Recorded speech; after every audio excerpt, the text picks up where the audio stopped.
inevitable thing in every relationship, which is conflicts. I mean, who here hasn't had conflict with someone? Yeah, that's what I thought. Well, the dictionary definition of a conflict is an expressed struggle between at least two interdependent parties who perceive incompatible goals, have scarce resources, or kind of interfere with reaching each other's goals. So there are two types of conflicts. There's productive and destructive.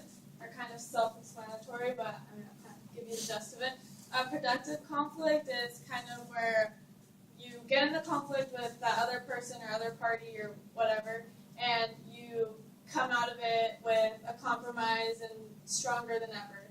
A destructive conflict, like that one, is where you kind of get nowhere with the other person that you're having the conflict with, and you kind of just keep fighting and the argument keeps going, or you just drop it.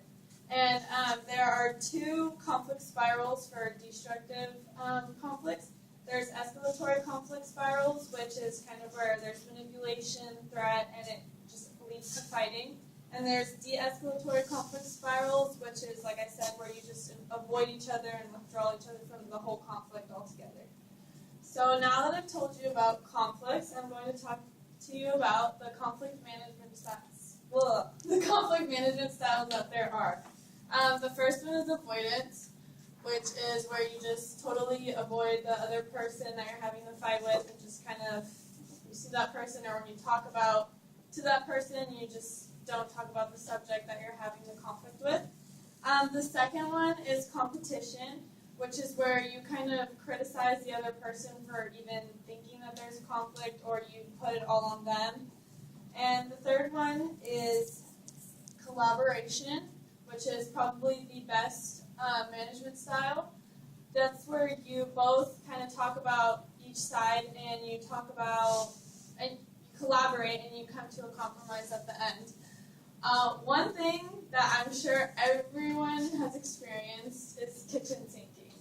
You might not know what that is, but I'll tell you. Kitchen sinking is when you're fighting with someone and out of nowhere, a past argument comes up. So you're not actually now fighting about the conflict at hand.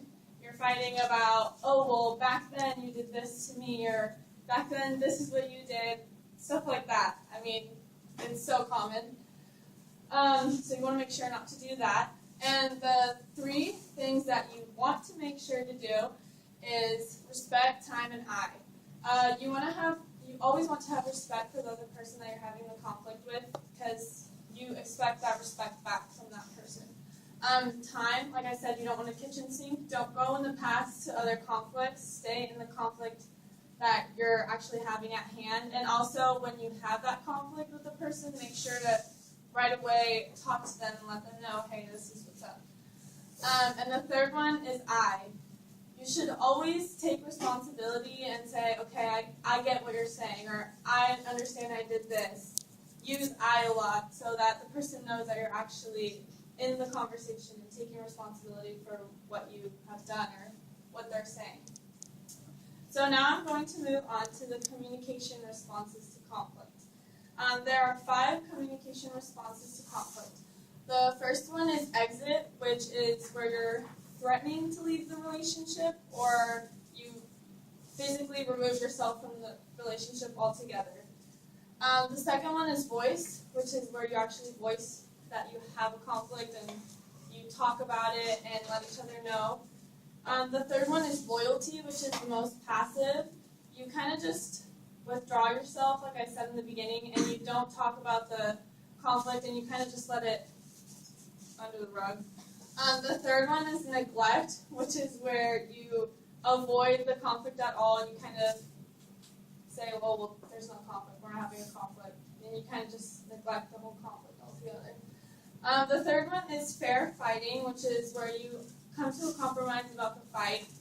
These all go back to the management styles, so you kind of see, I kind of sound repetitive, but the fair fighting is where you kind of collaborate and come to a compromise.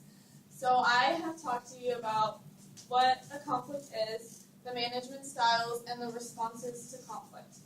So in conclusion, we have talked about the significance of relationships, how and why we maintain relationships, and the different types of relationships, and of course, conflicts.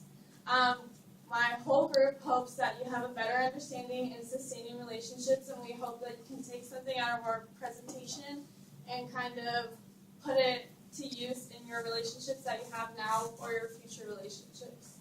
Thank you.